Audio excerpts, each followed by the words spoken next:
Welcome into the latest edition of ESPN FC. I'm Dan Thomas, joined in the studio today by Ali Moreno. What a day right across the board. We'll kick things off in the Premier League at the Etihad. Manchester City taking on Aston Villa. They were 2-0 down with 74 minutes to go. Well, 74 minutes gone in the game, but an incredible 5-minute spell saw them score 3 goals, bag 3 points and retain their title, beating Liverpool by 1 point over the season, meaning that Pep Guardiola now has won 4 Premier League titles. That's 4 of the last 5 campaigns, becoming the second most successful manager in Premier League history.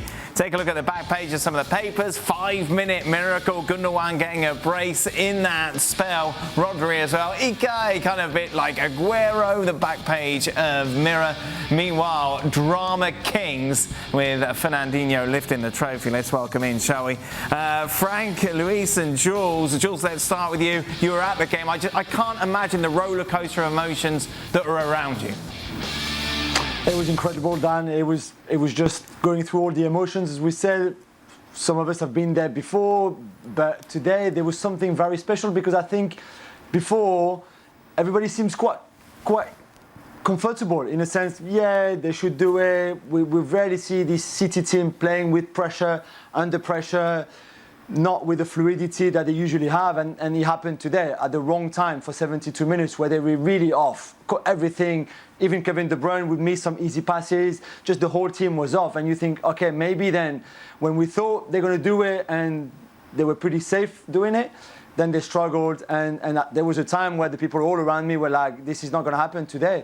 Liverpool, on the other hand, were not winning at that time, so there was maybe a little less pressure, but still it was an incredible environment where people were like, stop breathing. It was just incredible. And then for those 5 minutes and 36 seconds, I think it was, all in all, the place just erupted. And I think you could have probably heard the Etihad from Anfield and Liverpool 50 miles down the road because the noise was out of this world. It's the great thing about sport, and of course we follow soccer here in general, Frank, in the sense that you couldn't have written this. That 5 minutes was just compulsive viewing, and just from a fan's point of view, even if you didn't have a horse in the race, it was something you remember, something that almost gave you goosebumps. It was that special.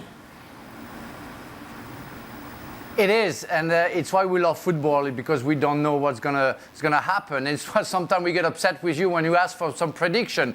We would know something about that. We would be billionaires, but it's impossible to give anything because everything can happen. As you said, we had the Aguero last minute first title for a long time for Manchester City, and then we have those 5 minutes, and we were following Liverpool, who scored a goal and couldn't get ahead of their opponents and Wolverhampton, and you were following that. So what's going to happen? They're both going to lose the game, and City is going to be the winner, and suddenly it got crazy. Aston Villa scored the second goal, so you say, okay, it's over. We just have to wait for Liverpool to score and to win the game and to be the champion, and suddenly you have something fantastic because he's a master of that. Tactically, we have to congratulate and give credit to Guardiola because the 2 changes that he made the difference, and the differences, and Gundogan scoring the 2 goals. It's absolutely the guy who changed everything today on the field. Luis, what was it like watching all this unfold from a Liverpool perspective? Not very nice, as you can imagine, of course. I was at home watching it with my kids, and we were hoping when we saw Liverpool losing in the beginning. We thought, yeah, it's still time to react. We saw on the other side that Aston Villa was doing the job. We thought, careful, because Manchester City, they always have the chance. And, well, the things were turning for both sides. We were expecting Manchester City to win this game. We were expecting Liverpool to win this game. That's where it ended. I think in the head of everybody in the Mersey was thinking about the Champions League final is going to be the most important. Even Jurgen Klopp was managing a little bit the tempo. When they saw Thiago leaving the pitch, he was concerned, of course. He put Salah to give him a few minutes to see how he's feeling because of the Champions League. So I think everybody was expecting in Manchester City to win the trophy. But there was a few, let's say, minutes that we all thought maybe, why not what if? But no, at the end, Manchester City did what they have to do. They've been doing during the whole season, waiting until the last moment to make the changes. And I have to say that we normally, and I think the Fran just mentioned it very well, we think sometimes, and we talk about Pep Guardiola overthinking the things, but definitely is a massive genius on tactics. And the three changes, I will say, Zinchenko, Sterling and Gundogan, were crucial, key to make the comeback. And at the end, they got their win. And of course, they leave the trophy. We're watching it together, obviously, Ali. And when Coutinho scored to make it 2-0, I was like, it's happening, it's going to happen. But there was just something so key about that first goal from Gundogan. It was almost getting the cork out of the champagne because you felt that just gave a collective sigh of relief or just an injection of belief to City from then. To jumpstart the team, because up until that point, they had been flat. So it was so very reminiscent of Manchester City against Real Madrid in Champions League, where for a long period of time, Manchester City were in control of the game. And something happened to Real Madrid late. You get that goal, and that gives you life. That was exactly the same sort of reaction that you saw from Manchester City. Now roles reverse, where they get one moment, one time. Raheem Sterling, floated ball, back post, there's a goal. And as soon as that ball is hitting the back of the net, we look at each other, the fans look at each other and say, wait a minute, it's not over. It's not over. The players know it. Manchester City players know it. And Aston Villa players know it as well. And now, Aston Villa, that has really nothing to play for, they're sort of hanging on. But in a way, it was almost unstoppable. Because once Manchester City generated that momentum, Aston Villa was just chasing shadows. And it was all about whether Manchester City could provide the quality, the final touch, the final pass. And it came from unlikely sources. The finish from Rodri, it is as controlled as it can be. Opens up his body and just finds that near post so cleanly. And you're thinking, my goodness, if somebody was going to score an important goal here, Rodri's the guy? Gundogan is a guy? Yeah. Yes. And it just talks about, and I think it showcases the resources that this team has available. That they may not have a number 9, but they have options, personnel that is available that can make a difference in key moments, and they did so 5 minutes at a time. Yeah. But it's all it took, and they were special for those 5 minutes. Frank, you must miss playing on these sort of occasions. Excuse me? You must miss playing. You must, like, that moment is impossible, I imagine, to replicate anywhere. Oh, yeah. Oh. Yeah, no, that's, as we all agreed, you know, what you can go through when you're on the field with those games and what you see is coming on. You want to be a player again. You want to be 25 and you want to run and feel what the guy felt. But, you know, I think Liverpool lost the mind game in a way that they would have scored a goal, they would have led their game. I think it would have put a pressure because everybody is connected. Everybody knows what's going on in the other field. We saw when Aston Villa scored, our Anfield reacted and fast getting crazy. I think Liverpool would have scored a goal, would have led the game. It would have been different for Manchester City because we all agreed that it's psychologically that you getting into pressure, and then suddenly you score a goal, then you score a second goal for Manchester City, and then you score the third one. But I think it could have been different. We'll never know, but it could have been different if Liverpool would have scored the first and lead their game. Jules, what was it like? Because it's something unique about the final day, obviously. It's almost a Mexican wave of reactions as news is spread about what is going on elsewhere. Obviously, that Wolves goal to open the scoring, welcomed by so much support by the City fans. But when Liverpool equalise, there's almost that inevitability, I imagine, as a City supporter. You think, well, they're going to get more, they're going to win it. What was that moment like? It was crazy because they started really, the atmosphere at the beginning was incredible, everybody was singing, and then the more the game was unfolding, especially at the Etihad, but a lot of people had like the radio in the ear to know what was going on at Liverpool. Some would stop singing, biting their nails.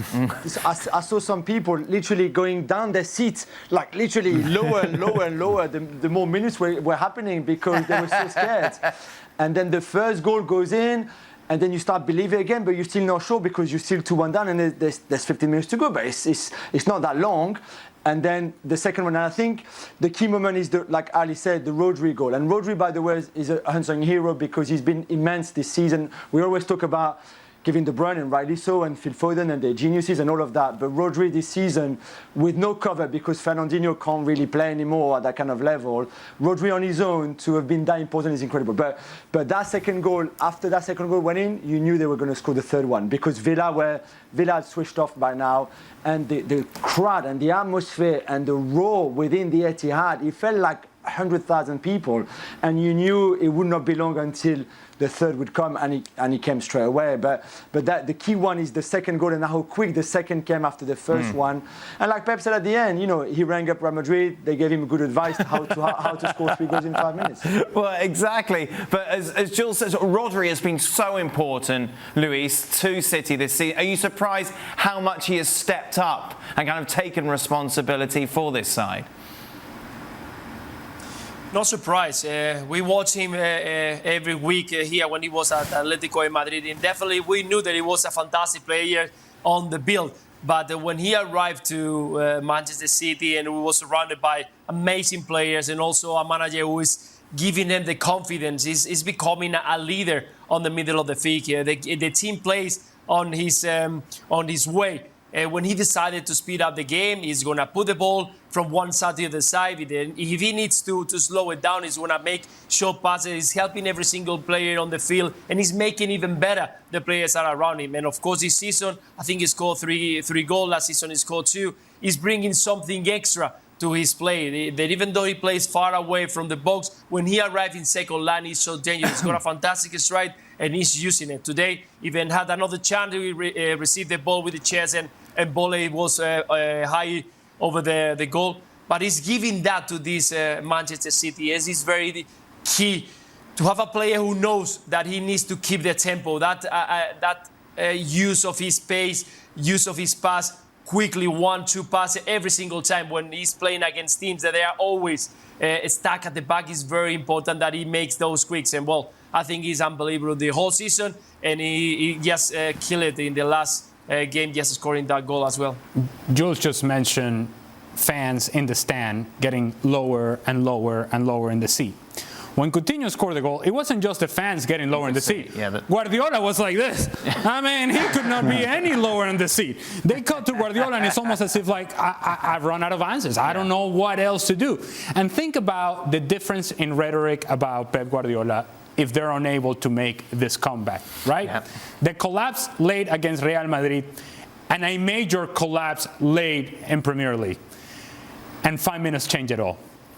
Because in 5 minutes, we've gone from this team collapsed twice when it counted the most to Pep Guardiola's back again, a genius.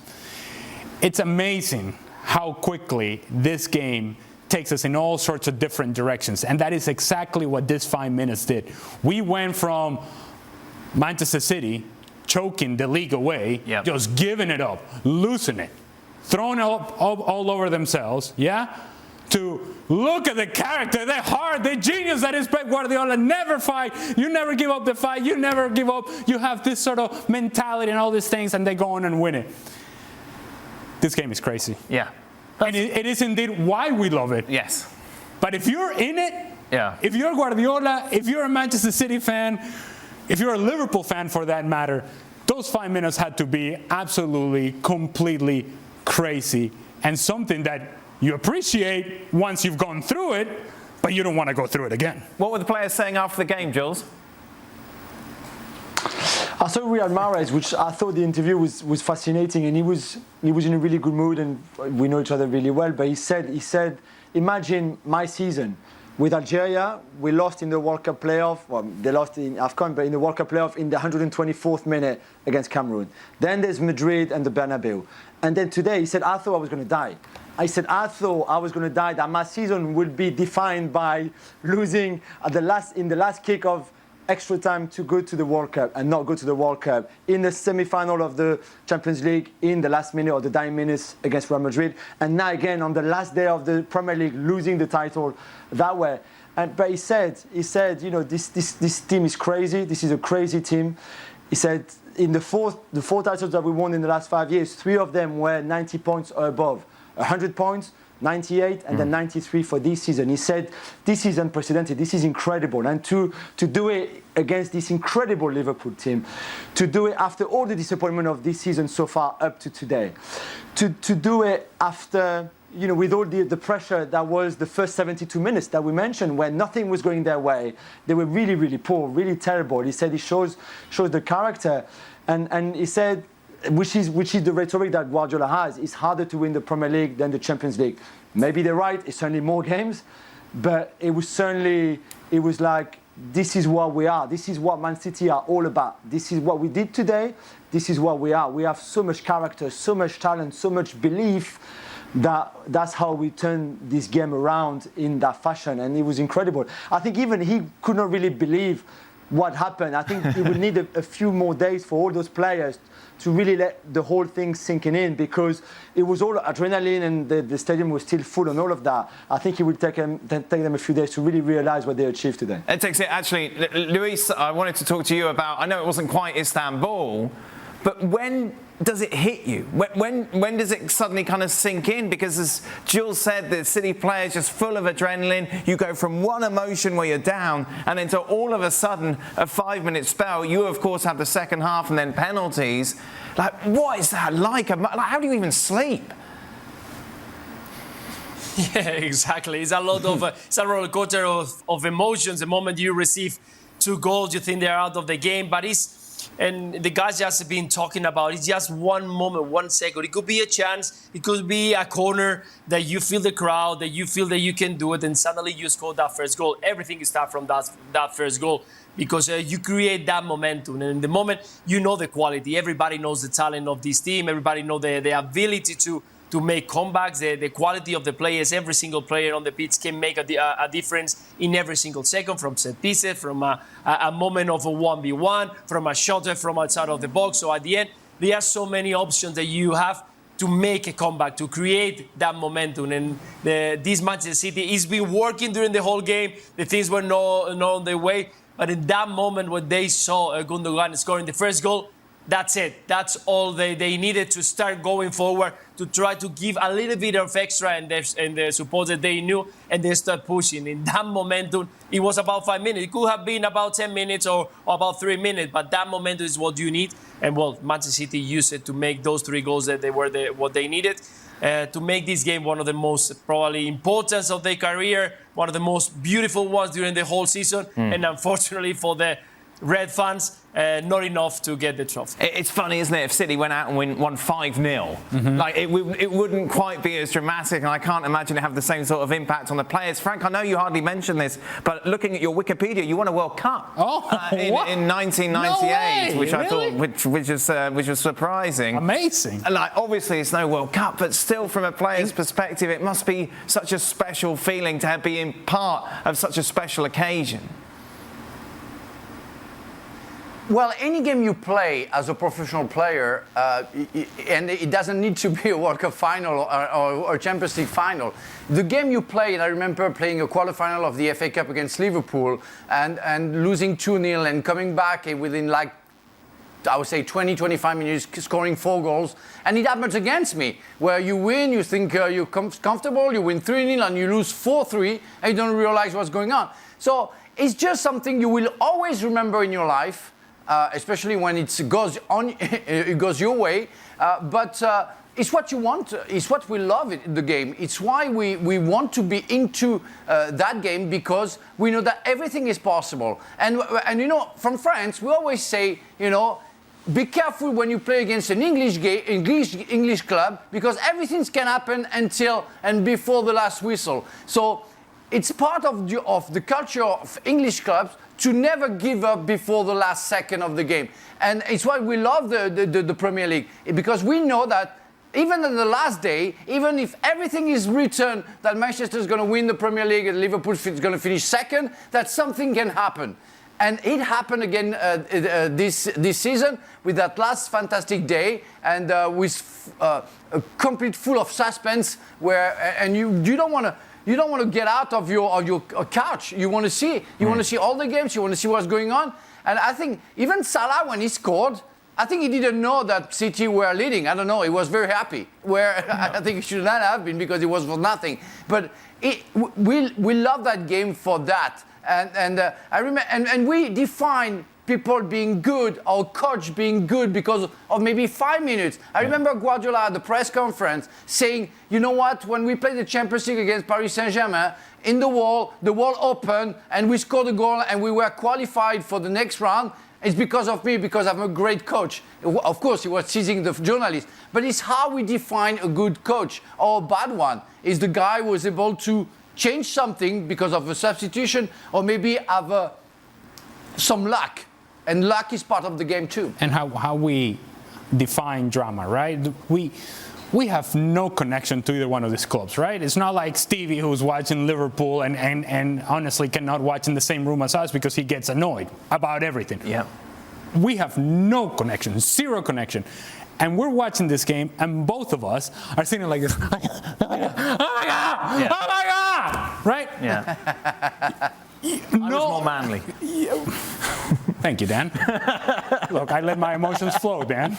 I'm not afraid of letting my emotions flow. But the point being that something like this, the only connection that we have is the love for this sport. It's the drama. Because it gives us something that you cannot, and Frank was just talking about a script. You cannot write it in a script. You can in your mind, maybe you can picture, you can think it maybe this way, maybe that way.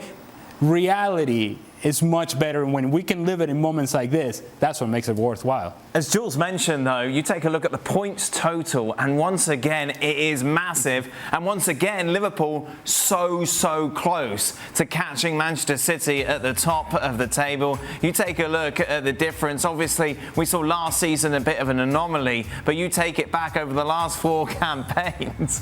1 point separated them. Of course, this year, you go back to the 18-19 year as well. They won it in 2020.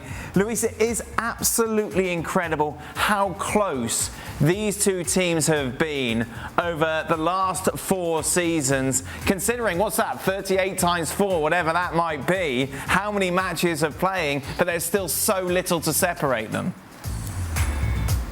Yeah, we are not talking that they are doing that consistently, not only in Premier League, but in every single competition. They've been finally in the FA Cups, finally in Carabao Cups, they've been finally in Champions Leagues, semi-finals. So the amount of games that these teams have been winning on a row for the last 5 years is just outstanding. I mean, we have to give so much credit for the both players, the both managers, and all the players involved, because definitely it's something that everybody was expecting from them, but we forget that they are Man United, they are Chelsea, they are Arsenal, they are Tottenham. They are teams that they are continue fighting, and they are tough, and the competition is very competitive. You can see that you can go away and lose and drop points against Watford or against Brighton. It doesn't matter, but if you want to be until the last game, like we've seen it once again this year, with options to win it, you have to have that consistency every single week in and week out. You cannot draw points. In the moment that you lose or draw a couple of games, you're out. You're out of the competition, and that's something very stressful, because in the midweek you have the Champions League, the weekend you have the Premier League, then it comes the FA Cup, and you want to win every single trophy. That's something that in the beginning of the season we saw Liverpool thinking about winning the quadruple, having the chance of winning almost something that no one have done it before in England, but at the end, because of that small margins of both of the teams, they cannot get it. They cannot have this Premier League, and of course, they are still having the chance of winning the Champions League. But I think we are enjoying one of the most amazing moments in Premier League, having these two teams fighting and racing until the last game, winning the trophy. And well, we just have to enjoy it. We talk about the drama, Frank, and we talk about the emotions from a Manchester City perspective. If you're a Liverpool player, is that level of disappointment maybe not quite as high, considering what you've achieved this season and what you can still achieve, obviously, in the Champions League final? And in a way, you did your job today. You know, you beat Wolves. It was down to City. It was always going to be that way. Does that cushion the blow? Well, I would say that it's a disappointment for the players, but they're professional players, and they can accept the fact that they were beaten by maybe a better team, let's say. But at the end of the day, they won the League Cup, they won the FA Cup. Within 6 days, they will have the Champions League final. So it's really quickly erased from your head to just think about the future and think what you can achieve. I mean, it's going to be a trouble if they win the Champions League. So they won last year the Premier League. It's not like they are chasing the Premier League like they used to before they got that title last year. Now they can rest a little bit, compete against Manchester City, but if they don't get it, they can get something else. And if they get the Champions League again, I mean, that's going to be something fantastic from the players. Everybody's going to remember that Liverpool won 3 silverware in 21-22. So it's, again, a disappointment, but it goes away very quickly, I would say. Let's take a look then at how things finished in the Premier League. City top by 1 point, Chelsea third. Of course, that was never going to change. As we make our way down to some of the big storylines, it was all about who was going to finish fourth. Remember, Spurs had to not lose against Norwich, and they would take that fourth Champions League spot. They didn't lose. They won, in fact. Oh, good job, against Norwich. So Spurs seal the deal. And, of course, the big talking point when it comes to Spurs season is the difference that Antonio Conte has made since taking over, of course, appointed back in November, and since then they've starkly improved. No question about it, in attack and indeed defence. And what that means is that Spurs are in the Champions League next season. Of course, last time they were in it, they made it all the way to the final. Jules, obviously you can throw stats at things, but overall, Antonio Conte is the difference here, yeah? Massively the difference maker. Of course, you can mention Kulusevski and Bentancur, who arrived in January. You can mention Romero, who had a bumpy first half of the season, if you want, and much better after Conte. And the form of Heung-min Son, which has been incredible, let's be honest here. Shared the golden boot with Mo Salah, but without taking penalties. For example, incredible, but I think the mastermind of all of this is Antonio Conte. And yeah, at times it was a rocky road. Remember the away game at Burnley when they lost and he said, like, we thought he was going to quit. So I think he's been, even for him, we've talked a lot about roller coasters so far on the show. I think he's been a roller coaster for him. Today he didn't want to confirm that he will be at the club next season in his post-match press conference, which is always interesting with him. He said we'll have to sit down with the people at the club, Daniel Levy, etc., Paratici, and then see where we go. But it's not good when Conte doesn't commit really to anything. But let's see, because if you're Spurs, you would be crazy now to let him go. You would give him anything he wants, all the backing that he wants financially, for him, for the recruitment, for the players that he doesn't want to use right now and that he wants to get rid of. But you would be crazy if you were Spurs to let him go after what he's just achieved in 7 months. Drama at the bottom of the table as well. Burnley losing at home against Newcastle. Meanwhile, Leeds beating Brentford means that Jesse Marsch's side are safe. Burnley, Watford, Norwich down then to the Championship. Jules, blooming heck, this was tight. Incredible, and I think a lot of people in England didn't believe they would do it, to be fair, because there was a bit of momentum, but certainly more momentum in Burnley's way. Remember that Wout Weghorst, massive chance in their midweek game that he didn't convert, that could have changed the whole thing, and instead they go down today. Maybe they changed their manager too late, maybe Leeds changed it at the right time. Jesse Marsch did the job that he was employed to do, which is keeping them up. He's won 4 games in the league, I think. 3 of them were in added time, which is incredible in itself. Again, we go back to City, Liverpool, but Leeds have stayed up by scoring goals in added time to win against Norwich, to win against Wolves, and then today, even if the draw would have been enough, to win away at Brentford. It's just an incredible story. Again, I don't know where Marcelo Bielsa is. I don't know if he's been watching or not, but he's also part of this. I mean, he didn't do everything great this season, but certainly he brought them back up into this league, and for them to stay for at least a 3rd season, and Jesse Marsch to now have the chance to have a full pre-season, a full summer where he can bring the players that he wants, and then have a full go at it, is well deserved. If Bielsa's watching, I hope for the sake of his knees, he's actually sat down, not just crouched in front of the TV again for 90 minutes.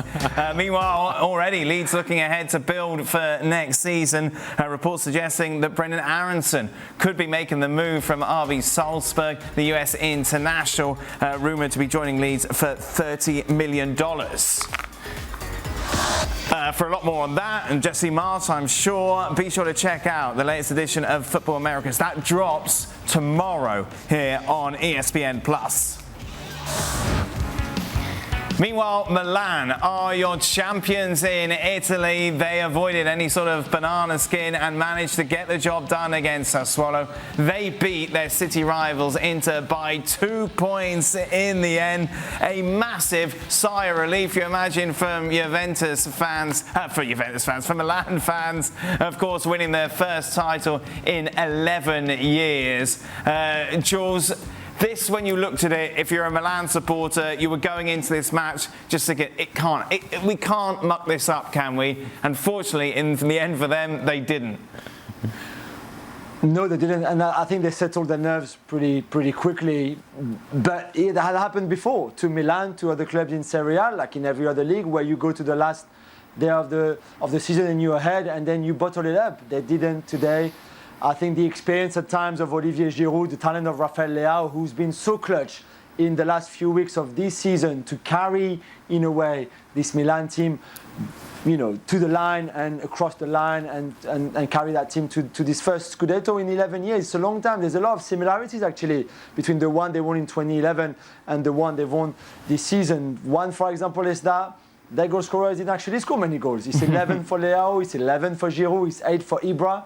But defensively, they were strong. They only lost twice, 2 games in a row, and that was back in November. Since the turn of the year, they've only lost once, and that was against Spezia in a very particular game because the referee made blunders and they should have never lost that game. But other than that, they were just invincibles. And at times, they play like champions. At times, they rode their luck a little bit. But Stefano Pioli has done an incredible job with a really young team. And on top of that young team and youth and energy and everything, you had the 2 very experienced heads of Zlatan Ibrahimovic, of course, and Olivier Giroud. On that point, Jules, how much is this then the start of a new era for Milan? It is, and to be fair, since Elliott took over and the arrival of Ivan Gazidis, for example, they've changed a lot of things. In the recruitment, they use those data wizards, if you want, to help them with the recruitment, and that has worked very well without spending too much money. Stefano Pioli could have been gone. Ralf Rangnick was very, very close, that close to taking over and be the big boss of that club. They stuck with Pioli, and now they get the rewards. It's as much about stability, which is a strange word in Milan, as the talent that they have and the recruitment that they did. But it's all that mix, and I think they were back in the Champions League this season. Not that it went well because they finished bottom of a really tough group, but that didn't really impact their season domestically because they were still very strong from start to finish, even if at times it looked like Napoli could win it, and I thought so certainly, that Inter were playing like champions, the champions from last season, and yet this Milan team never gave up and always believed. And that's what Ibra said in that interview we did with Gab. He said, I'm here to guide them because I've been here before. And Ibra was there in 2011, and now he's still there in 2022. And that's really the link between the last 2 titles. Speaking of Gab, of course, a lot more on this on the latest edition of the Gab and Jules podcast. That will drop. I imagine it's going to be a big one as well tomorrow. Be sure to check it out. Well, also this weekend, Kylian Mbappe will be staying at PSG, Really? making his announcement. Mundo Deportivo saying that he stays. Meanwhile, AS saying it's his loss. Of course, Madrid-based newspaper Marca pushing it a little further. It takes class to play for Madrid. A lot of class. A lot of class. Frank. Luis and Jules, we're drawn to you, Jules, of course, because this is like Christmas, birthday, the whole shebang rolled into one, isn't it, for you? It was a pretty spectacular day yesterday, I have to say. It made me work hard because we were amongst others, not just us, but to break the story when we were told that it was happening, he was staying. And then we also had the story of Leonardo being sacked and Luis Campos arriving as a sporting director, which is a change that Kylian Mbappe wanted. And this is where we go down to, it's not just about the money here. And yeah, the money is huge. It's a huge 3-year deal with huge signing on fees and huge wages, over 50 million net a year. But the Real Madrid offer was really huge as well. What I think is fascinating is that Kylian Mbappe will be more than just more than a player. He will take part in a lot of decisions, like we've seen already. He extends his deal, Leonardo is sacked. And it's partly because Kylian Mbappe didn't want to work with Leonardo anymore. Kylian Mbappe wanted Luis Campos as a sporting director. Luis Campos would be appointed, he's been agreed tonight. He will be appointed very soon now. So this is now a new galaxy where players are more than just players on the pitch. But this doesn't work, Jules. PSG have been the perfect example of this not working. We've heard managers come out and talk about this. And like, why do PSG think this is going to work this time? They're doubling down on giving Mbappe the power to do everything. It's a very good question. It's a good point. I guess time will tell. That's all we can say right now. We don't know if it's going to work, if it works, how well it will work, if it's not going to work at all, and if it doesn't work, if it's a full disaster or half a disaster. Of course, we don't know yet. But you're right. I think they've been burned before, and yet they go again into the fire. And this time they give the keys and everything to one player. As good as he is and as young as he is, it's a big gamble. But we will have to see. I think. Politically, to start with, for Qatar, it was very important that Kylian Mbappe remained a PSG player for the World Cup in November. So I think they were ready, and we've said that many times on the show, they were ready to give up anything for that to happen. I think in terms of marketing and in terms of the image of the club, having Kylian Mbappe, a Paris-born and bred kid, staying in the capital is also very important. And then sporting-wise, I don't know how you replace him if he leaves. I just don't know who you go to get. And again, we discussed that at length on the show. Where do you go next if Kylian Mbappe goes? So they sorted out by giving him basically anything he wanted. Frank?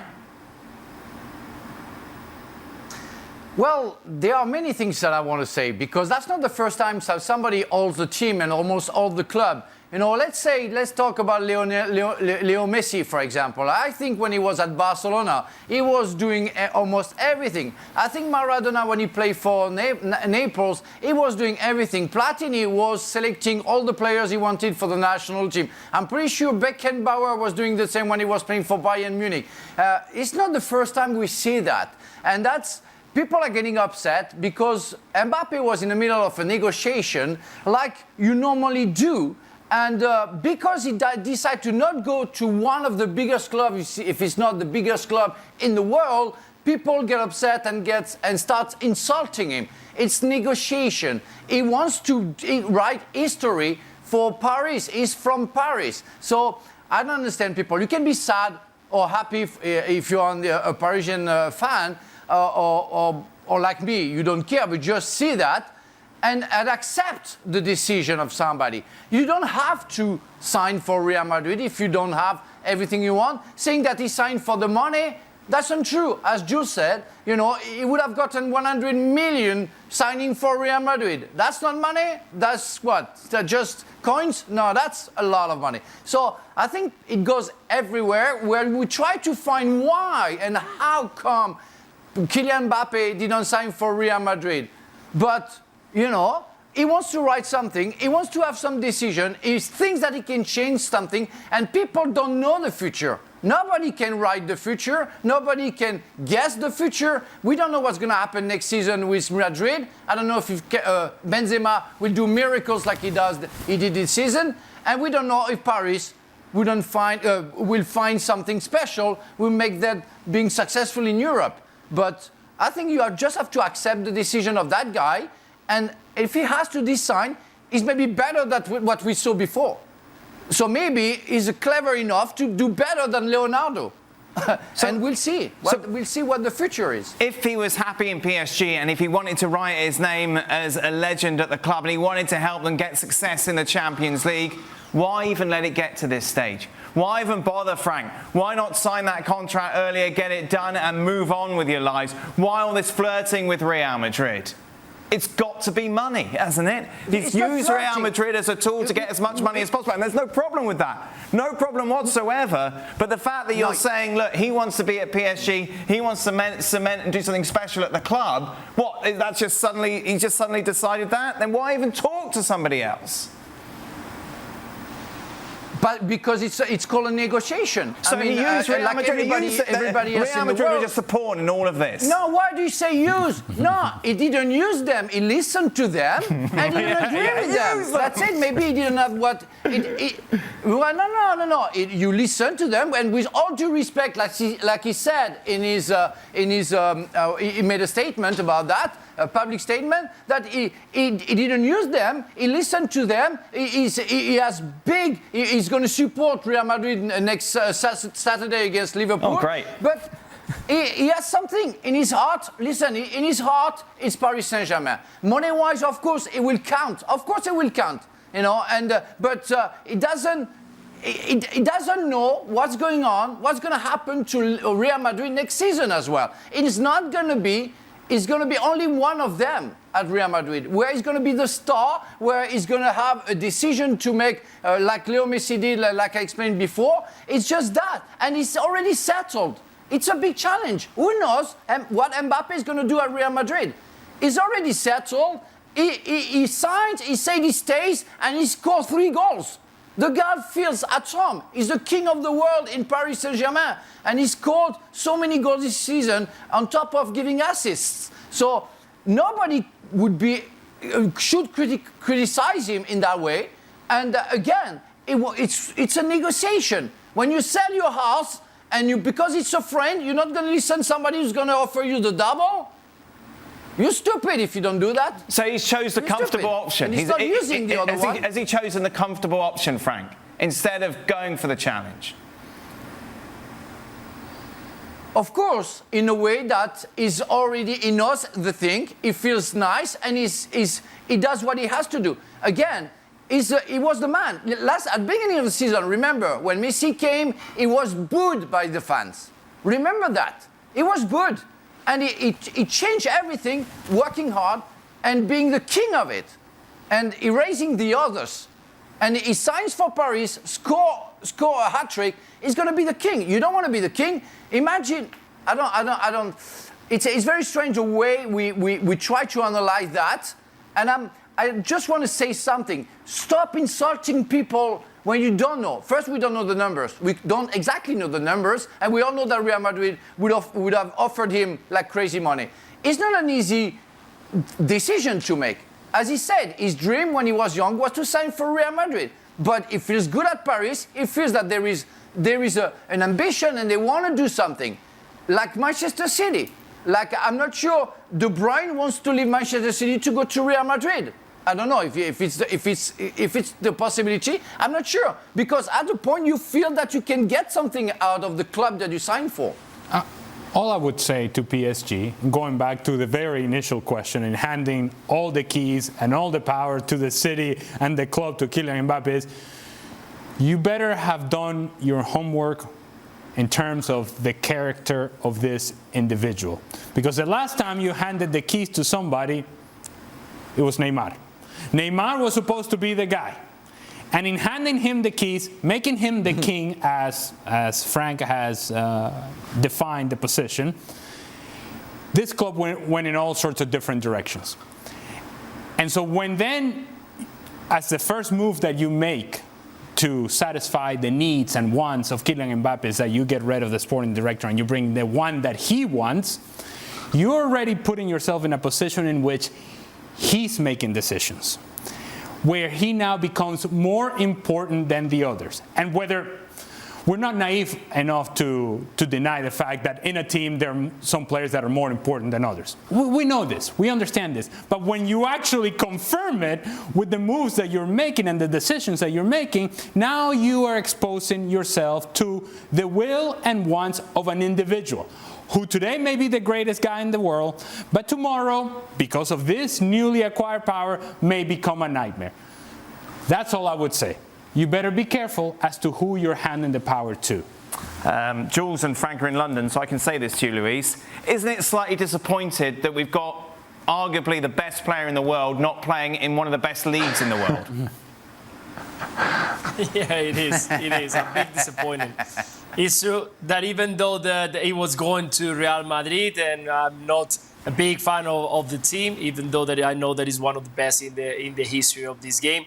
We want to see Kylian Mbappe in one of the toughest leagues in the world, and of course winning maybe, why not, a Champions League, competing for the highest trophy. Here in Madrid, I can tell you that everybody's disappointed, very deeply disappointed because of the manners, I think, because he's been making that, I'm going to take the decision, very soon, I'm going to wait. And yes, the week before the Champions League final is going to be played, where Real Madrid is involved, he's going to make the decision. He's taking all that spotlight, all that momentum of this Real Madrid, and everybody's talking. No one is talking about the Champions League final here in Madrid. No one is talking in Spain about.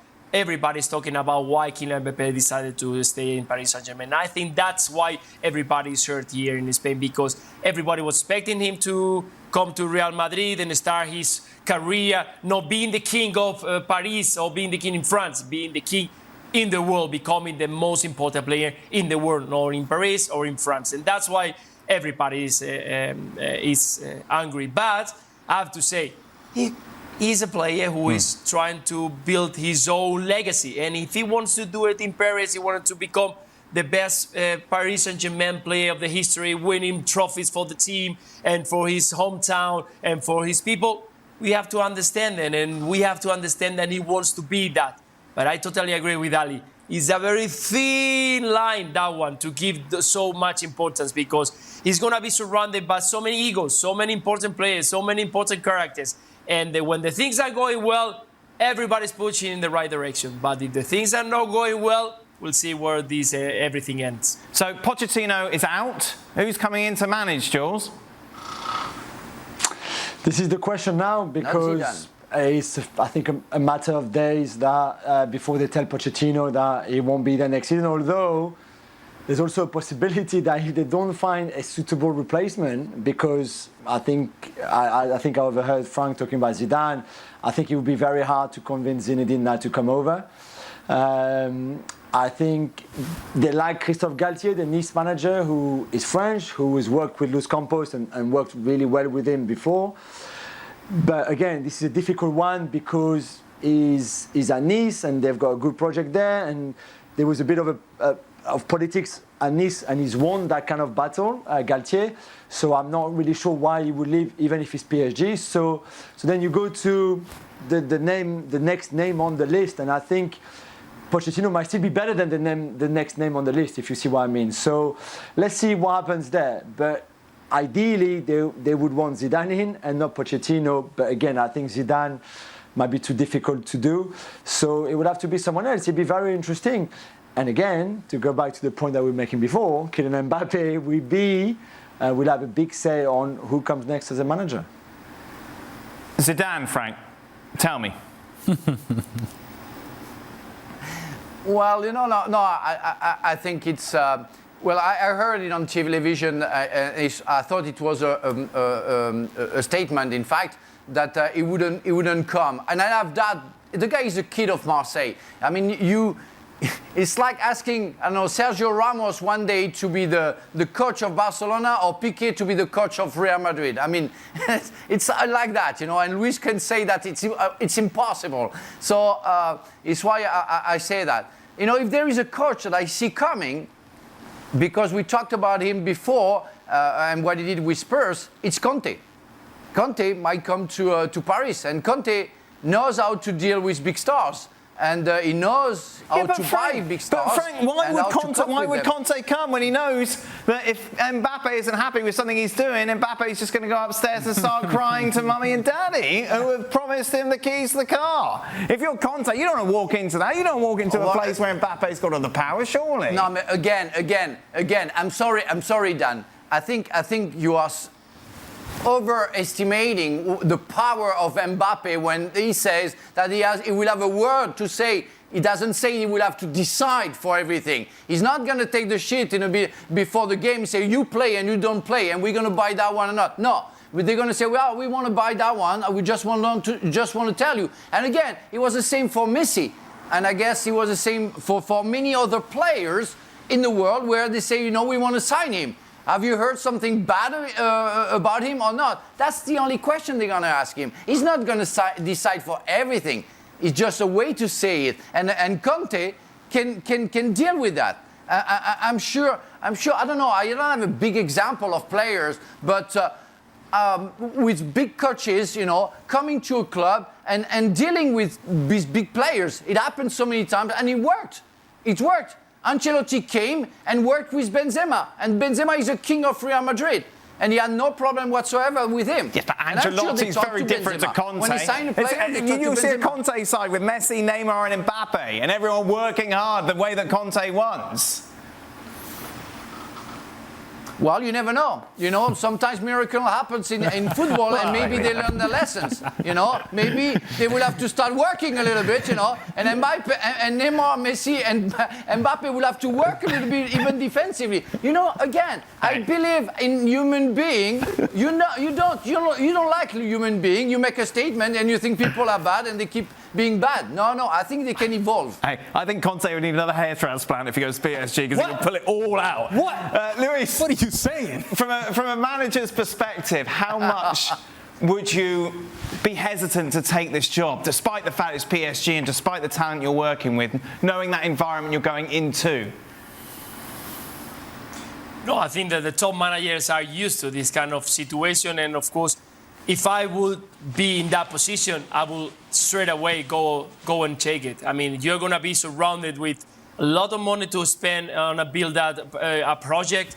If they give you time to kind of use it and work with so much talent, you're going to have so many opportunities of winning the La Liga, the Liga in France, of course, to compete in Champions League. That is the main target for this team for next season. So I'm sure that even though we think that the personality and the character of the players is something that you have to handle well, and not everybody is ready to do it, I think that there are managers there who can go ahead and, of course, take that position, because definitely one of those special teams that if you have a chance once, you're going to go for it. Final question to you, Jules.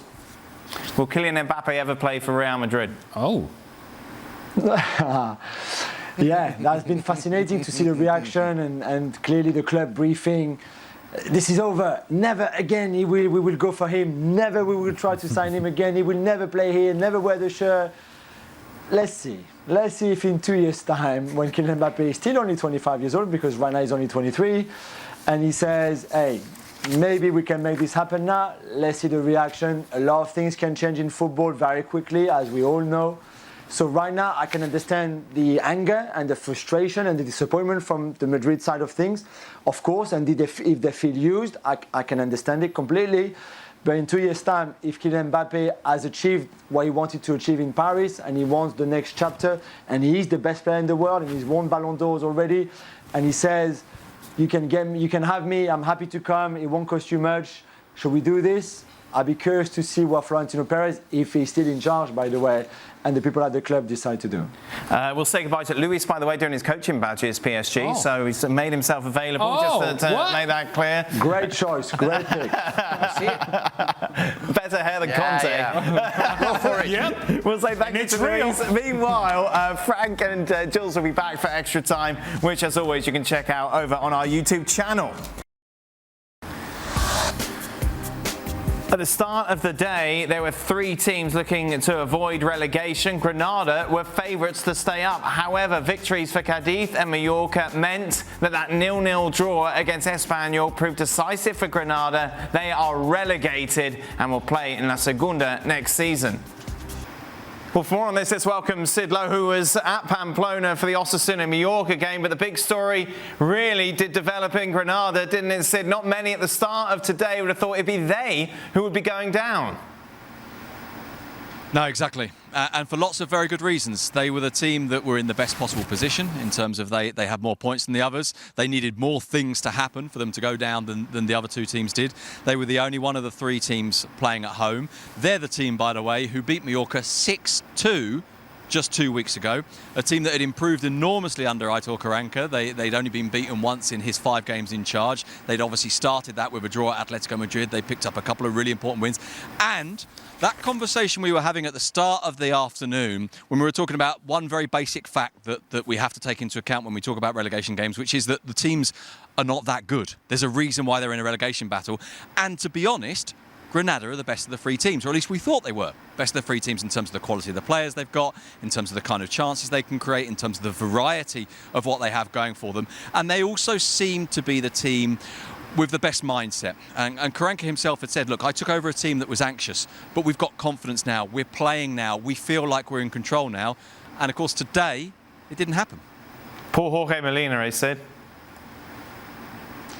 Yeah, and he's a player I admire enormously as well. This is a guy that's 40 now. It's a guy who's prolonged his career playing fantastically well. He may not be quick, but he looks after himself very, very well indeed. He scored a lot of really important goals, and for it to be him, although actually his penalty-taking record is really poor. Correct me if I'm wrong. I think it's 7 of the last 15 penalties I think he's failed to score from. And for it to be him of all people, I think is pretty sad. That said, I suppose whenever there's a missed penalty, it always feels unfair, doesn't it? It always feels cruel. And then, of course, add to the fact that the fact that they hit the post right near the very end. Meanwhile, Sid, of course, you've been with the Mallorca team today. I imagine just a massive sigh of relief from them and Javier Aguirre. Absolutely. I quite enjoyed speaking to Maurici after the game, and of course he's made a real impact here at Mallorca. He came in the winter window, he scored 5 goals, but he gives them something. He basically wins absolutely everything in the air. Anyway, I said to him, look, what's it like in the dressing room? And he said, please don't ask me that. I can't tell you that. It's dirty in there. Everyone was jumping up and down. Everyone was celebrating. There was a real release when they scored the second goal. When they scored the first, obviously there was. But when they scored the second, I think they knew they were safe. Now, he was saying, Maurici after the game, look, you're never really safe until it's actually over. But at that point, I think they felt that they were in a very good position. Aguirre's been under a huge amount of pressure. They haven't actually played particularly well. They scored in the 92nd minute against Rayo Vallecano last week. That was them down had they not scored that. That put things back in their own hands, which is, of course, why they've survived this week. Again, as we were saying about Granada, but turn it on its head, this is a team that got beaten 6-2 just 2 weeks ago, that seemed to be completely gone, and today they reacted. I thought their second half today, by the way, was very, very good indeed. For a team that in the first half I thought had looked nervous, had looked fearful, the second half was really impressive. And the staff, the president of the club, all the directors, all of them have been talking about post-game and, both on and off the record in the tunnel, greeting each other, talking about that sense of relief, because at half-time, they really didn't think that this looked very good. Rightly so, though. At the start of the day, it was Cadiz who were favourites to go down. You felt that massive moment, that Negredo penalty might prove to be decisive. But fair play, as this game went on against Espanyol, they got better and better. And against Alaves, they got better and better, and they got the job done. And Cadiz are safe.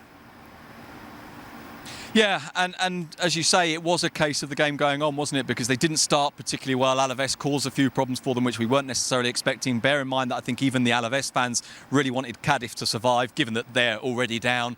Alaves fans this week, by the way, had basically used their season tickets to give Cadiz fans tickets, because Alaves have put the prices really high to try and prevent the ground being just full of Cadiz fans. Alaves' fans were annoyed enough at their team for going down. So, well, look, come on, don't do this to another set of fans. All right, we'll get their season ticket. We'll use our season ticket to get them tickets at members' prices to get them in, around about 1,000 Cadiz fans. And Cadiz, I thought, it took them a while to get going, but in the second half they played very well. They've really changed, by the way, since Sergio took over as manager. They were a tough defensive team, but they drew too many games. They didn't win often enough, and what he's done is release them a bit. Now, I'm not going to claim that they're suddenly Pele's Brazil. They're absolutely not, but they have at least started attacking teams, and in the end, I think that's what's paid off. Sid Lowe, as always, thank you very much. Stay tuned. Extra Time is next. Jules and Frank back with us.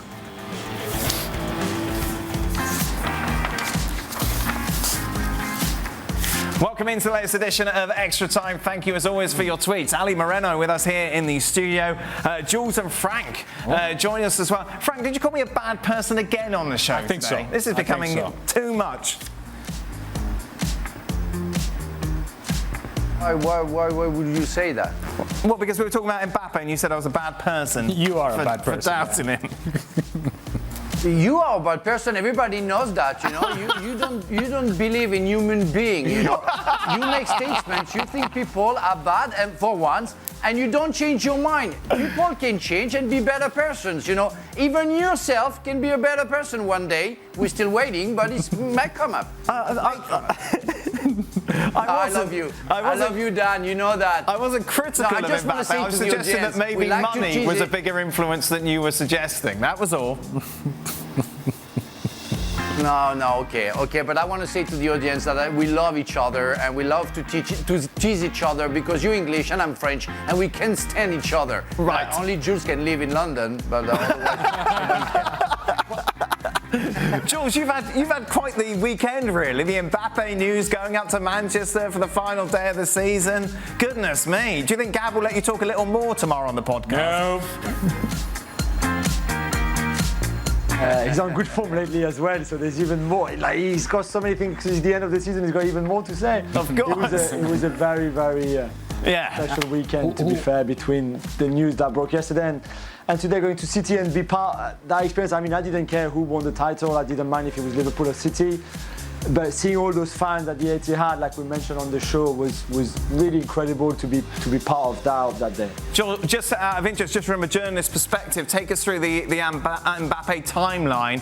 When did you get an inkling? When did sources start to confirm? When could you go public with it?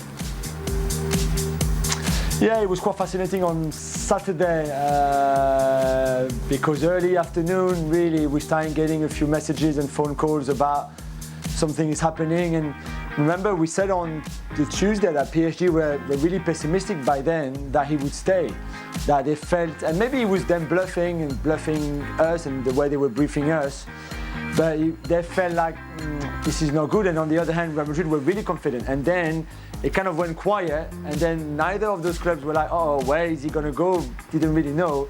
And then on Saturday early afternoon, we started getting the news. So it's those big email threads with all the bosses in Bristol. What do we do now? Do we go now? There was Rodri, obviously, and Alex Kirkland involved in Madrid as well for the Madrid side. By then, I was convinced from the PSG sources that he was staying. They were obviously over the moon, so it's easy in that case to get the information. And then my daughter was like, take me to the park. So we basically rode it all between the house and the park, the slide and the swing. It was a crazy afternoon. Frank, what would you have done? Not taking the daughter to the park. Would you have gone to Real Madrid or stayed at PSG? I think, and like I thought, at the end of the day, even if I had I put myself in a position where I think I wanted him to stay in Paris Saint-Germain. For myself, I would have gone for a new challenge. Right. I think there is a cycle of 5 years in football, and it's what I did. I left Strasbourg after 5 years. I left Chelsea after 5 years. And talking to other players, I think there is a cycle when you need something else and other challenges, other goals and everything. And that's his decision again. And I don't want to criticize or I don't really care in a way. But personally, I would have tried something else. So but it's my feeling. Are these Mbappe-approved questions? I don't know if we spoke to Mbappe if he approves of this. Okay. Want to make sure that... Away from Mbappe, I think this is out for the oldest member of the panel, so we'll go to Frank. Back before cell phones and widespread internet access, how did the players, coaches, media and fans keep track of scores for other matches on final match day? Was there TV showing other matches in the locker room, on the bench or in the media room, Frank? At my time or nowadays? No, we know nowadays. We all live in nowadays. Back in your day. Or back in my days? I don't know. I think we didn't have, we had a little bit of cell phones, but not radio. At the beginning. Yeah.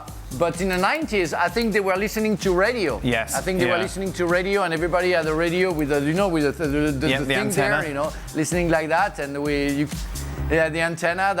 That was pretty fun, and they were listening to a reporter saying goal or not. That was the only way, I guess. It's a good question. And if you were playing for the title, top 4 relegation on the last day of the season, would you rather play at home or away? Would the nerves be too much playing at home, or would the crowd push your team to get the result you need?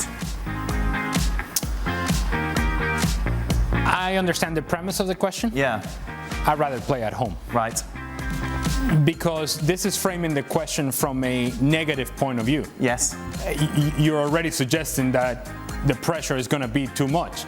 Well, how about you turn around and you said the support is what's going to take the us nerves through. at City today, you could taste it, couldn't you? Well, you could. Yeah. But you could taste the nerves because of how poorly they were playing. Right. Had they shown up and been dominant from the very first minute and scored a goal 5-10 minutes into the match, then that crowd gets behind you and there's no chance Villa's ever coming back. I'd rather have the possibility of controlling what's around me, and I can do that better at home than I would on the road. Frank? I totally agree with Ali. I think you have to see the bottle half full instead of seeing the bottle half empty. I think the crowd can help you big time, especially if you concede a goal. You know, they're going to cheer you up and they're going to help you to come back into the game. So yeah, definitely at home. For Ali, who should Real Madrid look to sign in general this summer now that they're all that Mbappe money to spend? Well, I tend to believe, and I may be in the minority, that if you are Real Madrid, you don't drown in the sorrows of being left at the altar by Kylian Mbappe. You actually go out and party hard. Right. Go and find. So who are the bridesmaids? Well, I don't know. But if you can find good bridesmaids, if you can find players at obviously in comparison would be at a budget price. Right. So let me throw some names. Lewandowski. No, you don't need Lewandowski. Paul Pogba. No, you have Benzema. Paul Pogba, yeah, under the right circumstances. Mo Salah. Yeah, sure.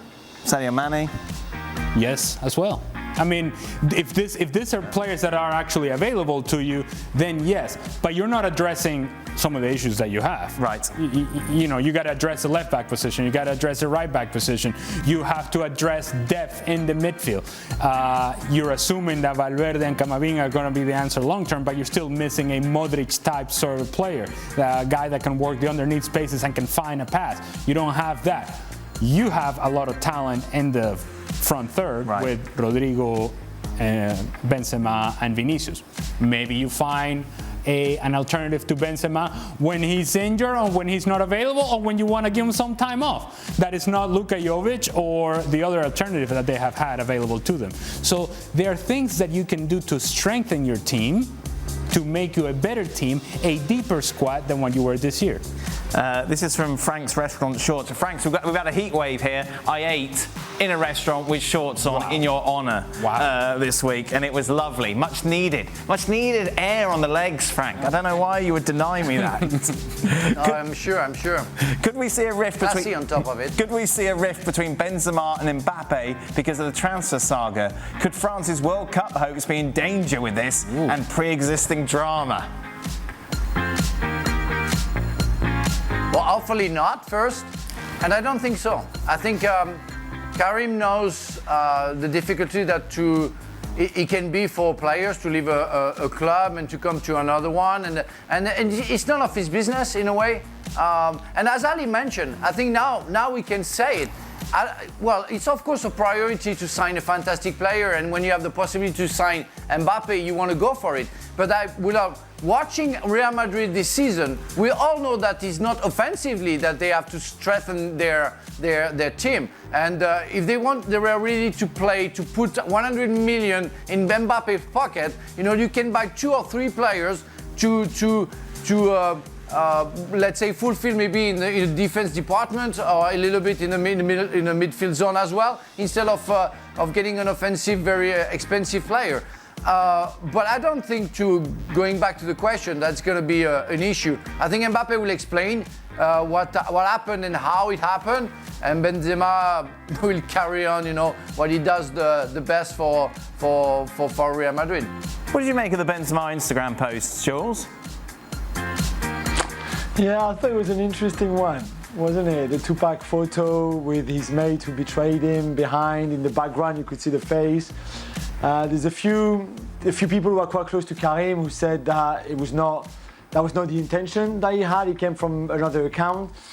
I don't know. I would want to believe that this is part of football as well. Okay, those kind of transfer sagas and those kind of twists don't happen every day. I give you that.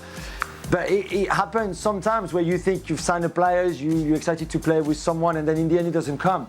It's happened many, many times before. Not to this magnitude, not with those clubs, and not with a player like Mbappe, maybe. But this has happened before. Karim Benzema knows this is not Care Bear world. He knows how football is brutal at times, and this is part of it. So I would want to think that it won't be bad. There won't be bad blood between them. They were good friends before. I think they were looking forward to playing with each other at club level. If the move had happened, it didn't, and I would trust in Deschamps to make sure that there's no hard feelings between the two. Care Bear. Do Care Bears still exist, Jules? You have a little girl. Does she like Care Bears? Yeah, we have a few. Really? You know, in French, it's bisounours. Pardon? Yeah, bisounours in French, which is bisounours, like bisou for kisses, and nours for like nounours, teddy bears. So yeah, it's really cute. That's very nice. My Josh isn't quite into Care Bears. What about Bisounou? You've got boys, Dan, so and you, Ali, as well. So you don't know. That's all I get. Yeah. Shot as I walk through the door. Who is more excited right now? Pablo and Nedum because of Campeones. Okay. We know Nedum is on holiday in Italy, isn't he? It's his anniversary at the moment. Pablo quite excited, I imagine. Or Jules because of Mbappe. Oh, that's easy. That's easy. It's a personal bond here. Come on. Or Frank, because Mbappe didn't go to Real Madrid, and we know Frank hates Real Madrid, and they're just a lucky team. Why does he hate Real Madrid? Well, because, I don't know, he's just got this thing. Wow. World Cup champion, Frank Leboeuf. It's crazy because I almost signed for Real Madrid in '98 when John Toshak was the coach, and Chelsea put a crazy price on me, and I was already too old, and I didn't sign for them for many reasons. I love that club. I really respect that club. I just say I don't know. I like when you do that. But I really think that the way they play today doesn't allow me to say that they are a fantastic team. They're winning. They are absolutely they're a winning fantastic team, in terms Frank. of spirit. Yes, of course they're winning team. Okay, they're fantastic. You know, as all specialists in the world, all talent. If they play well, ask them if they play with Madrid play well. Even Camavinga, I followed something today on the French television. Camavinga say, I can't believe what we were able to do in Santiago Bernabeu in return games. I couldn't believe, you know. Even them, they don't believe what happened. But it's not because of the way they play. It's because of the way they believe in football. So credit for that. Not credit for the football. But we just Jules telling us that Riyad Mahrez says exactly that after the Manchester City win today, that he couldn't believe what happened. Yeah, well, what can I say? You know, sometimes football is made like that. But overall, you know, you want to see the better team win. You know, and again, I don't care. I'm happy if they win the championship. Well, it's not I'm happy. I don't care. And I will say, well done, Real Madrid. Right. Your spirit is fantastic. The way you play is not, but the spirit is fantastic. Isn't Frank, hold on a second. Isn't Frank spearheading our coverage? Yeah, the Champions League. The Champions League. Yeah. He's hosting people because it's in Paris. And yes. And he's leading the coverage. Yes. There's going to be a lot of bias in this coverage. Yeah, exactly. Oh, Frank. I wish I was coming with. Oh, it'd be lovely. Me and Frank in Paris. I'll be eating in shorts everywhere. Oh, shorts. Oh, yeah. Down the Champs-Elysees. Yes. Oh, beautiful. We talked about this on the show, didn't we? I have a dinner plan with... Yeah. I have a dinner plans with Alexis Nunez and Luis Moran. Yes. And we'll have a dinner Tuesday night. Okay. And I see Jules on Thursday because we're going to do the show on Thursday live from Paris. Right. And Saturday we'll be at the stadium. So you're going to see a lot of Frank next week. Wow, a lot of negativity towards Real Madrid. Wow. Oh, that'd be nice. And we talked about this on the show, chances of Zidane taking the PSG job. Frank, are you saying none, zero, not happening, ever? Well, I might have made a mistake or a misunderstanding where this afternoon it was on TV and I thought it was a statement from the press, from some journalists saying that Zidane is not coming. So I guess I took it for granted and it's what I said. I don't believe it's possible. Nothing is impossible, and that's a French saying. But again, as I said before, I don't see Piqué being the coach of Madrid one day, like I don't see Sergio Ramos being the coach of Barcelona. I feel the same for Zidane. Well, never say never. We'll see. By the way, nothing is impossible. It's not a French saying. It's not specific to France. We say the same thing in Spanish. No, that's French. Jules, explain to Ali that we say that in France. Because you speak English better than me. I don't think you've got the copyright on it. Yeah, apparently. Nada imposible. We can't say that. No, it's like the Let's Get Ready to Rumble man. I can't say it. No, what? Oh, no. It's going to cost you money. That's it. We're done. Okay. Now we've gone all this. Now we have to go quite serious to the final question. Here we go. Yay or nay for fan pitch invasions? This, of course, has been a big talking point over the last week. Jules, what do you think? It's a big no for me. I've said it on the show with Gab before. I don't understand it. I don't understand why you would want to do it. I mean, yeah, maybe if your dream is to walk on a piece of grass, albeit in the stadium of the team you support, maybe, but it's dangerous. They're crazy people. A lot of them are drunk on the pitch. We saw the incident with Patrick Vieira. We saw the incident today with Olsen. We saw the incident with Billy Sharp the other day in the championship as well. Now it's going out of hands. And today, trust me, there was a lot of stewards, there was the police, and the stewards cannot engage with the fans anyway. So they're there, and they've got those bright jackets, yellow, orange, but they can't do anything. So I'm not really sure actually why they're there, because the fans don't care. I mean, they broke the goal at the Etihad. I mean, come on, what world is this? Like, I know they were happy. You can be happy in the stands. You don't need to be happy on the grass. So it's a huge no for me. I think my son was on the Manchester City pitch today. That's nothing to do with bad parenting. Frank? Absolutely no, an absolute no for me.